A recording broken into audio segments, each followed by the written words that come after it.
날이 갈수록 제1형 당뇨 유병률이 증가하고 있습니다. 학교에도 당뇨병 학생들이 점점 늘고 있는데요. 이에 당뇨에 대해 더욱 명확히 알아야 하는 것은 물론 그에 따른 대처 방법에 대한 숙지도 필요합니다. 그럼 바로 지금 퀴즈를 통해 함께 당뇨병에 대해 알아볼까요? 첫 번째, OX 문제입니다. 당뇨병은 인슐린 분비량이 증가하거나 인슐린의 작용이 상대적으로 상승하여 발생하는 질병이다. 맞으면 O, 틀리면 X. 과연 정답은 무엇일까요?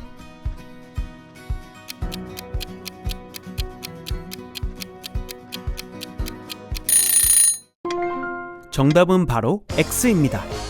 당뇨의 정의를 알아보기 위한 가장 기본적인 문제였는데요. 당뇨병은 인슐린의 분비량이 부족하거나 상대적으로 저하되어 발생하는 질병입니다. 또한 인슐린은 췌장에서 분비되어 혈당을 낮추는 호르몬입니다. 그렇기 때문에 인슐린이 부족하면 혈당이 상승하고 당뇨병이 발생합니다. 그럼 여기서 당뇨병의 진단 기준을 더 자세히 알아볼까요?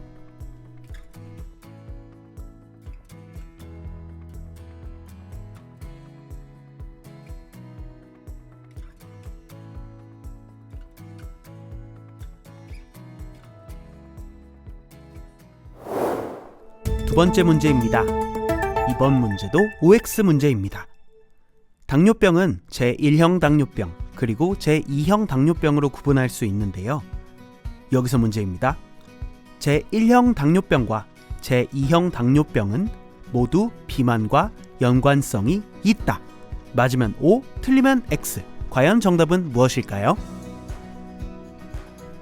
정답을 말하기 전에 먼저 제1형 당뇨병과 제2형 당뇨병의 차이를 조금 더 알아보는 것이 좋습니다. 제1형 당뇨병은 인슐린 분비가 완전 결핍이지만 제2형 당뇨병은 인슐린 저항성과 점진적인 인슐린 분비 결함으로 발생합니다. 일반적으로 사춘기 전에는 제1형 당뇨병이 상대적으로 많습니다. 이 경우는 비만 등 당사자의 생활 패턴, 식습관, 체형이나 부모의 양육 방식 등과 관련 없이 발병합니다. 반면 제2형 당뇨병의 경우 과거 40대 이후 중년기에 많이 발병했지만 최근에는 식생활의 변화, 운동 부족 등으로 학생에게도 많이 발병하고 있습니다. 원인은 다양할 수 있겠지만 갑자기 발병할 수 있는 만큼 세심한 관찰과 관심이 필요합니다. 따라서 두 번째 문제, 제1형 당뇨병과 제2형 당뇨병은 모두 비만과 연관성이 있다. 정답은 바로 X입니다.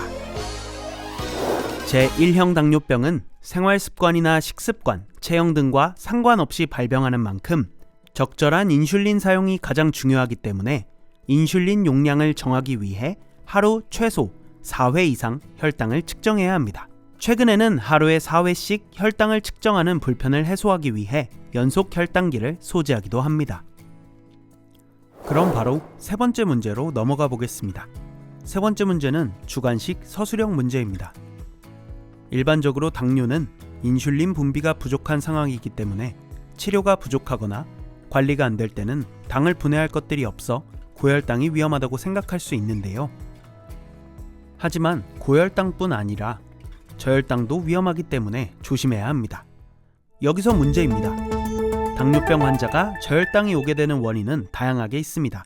이 원인들에 대해 서술하시오. 잠시 멈추고 정답을 말하거나 적어보세요.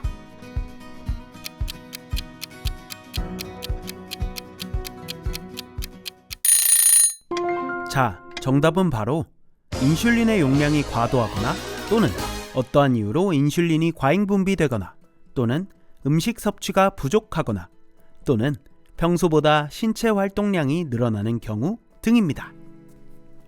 학교의 경우 인슐린 용량을 과도하게 주입하는 것 외에도 음식을 적게 먹거나 체육 시간 등 신체 활동이 많게 되면 저혈당이 올 수 있습니다.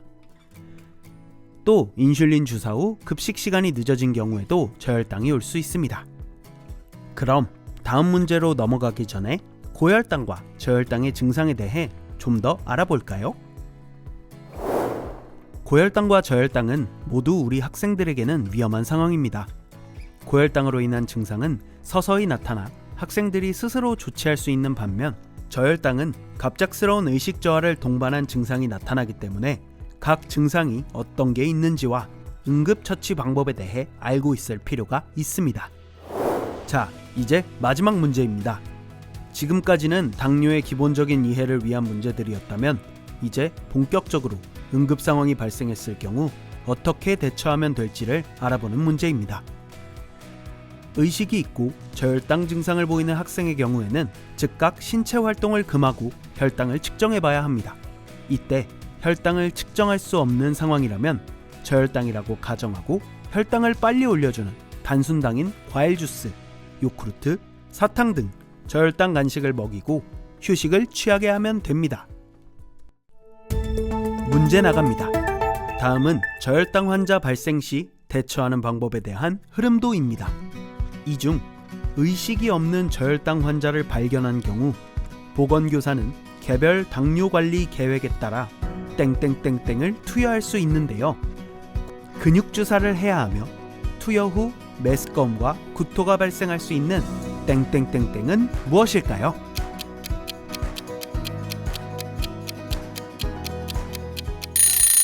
정답은 바로 글루카곤입니다.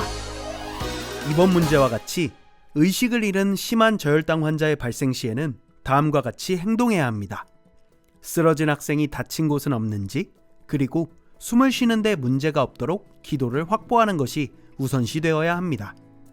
그리고 119에 신고한 뒤 보건교사와 보호자에게 연락을 취해야 합니다. 물론 이런 응급 상황이 발생하지 않도록 전조 증상을 확인하고 구강 투여를 하는 것이 가장 좋은 방법입니다. 선생님 개인이 응급처치와 대응 방법을 알고 있어야 하는 것만큼 학교 차원에서도 당뇨병 관리 일반 원칙에 대해 인지하고 시스템을 갖추는 노력이 필요합니다. 당뇨병 관리 일반 원칙은 다음 표를 참고해 주세요. 오늘의 퀴즈를 통해서 당뇨병에 대해 알고 잘 대처할 수 있는 우리 모두가 되셨으면 좋겠습니다. 그럼 퀴즈를 풀기 위해 노력한 우리 모두에게 박수를 보내며 영상을 마치도록 하겠습니다. 감사합니다.